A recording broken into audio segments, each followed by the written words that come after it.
In this video, we are going to evaluate integral of ln x dx using integration by parts. The formula for integrating by part is integral of u dv is equal to uv minus v du.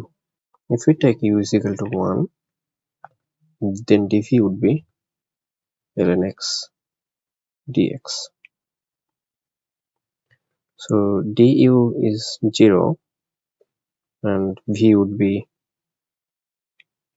integration of ln x dx. So we are back where we started. So let's try again. If we take u is equal to ln x and dv is equal to dx, then du would be differentiation of ln x is 1 over x dx, and v would be integral of dx or x. So integral of u dv is equal to uv minus v du.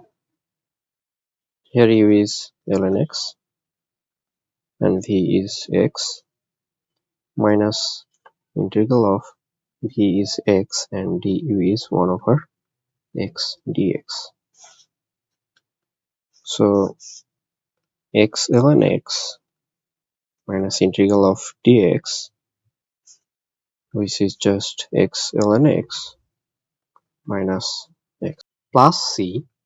So integral of ln x dx is x ln x minus x plus c. If you like this video, give a thumbs up and subscribe. If you have any question, comment below.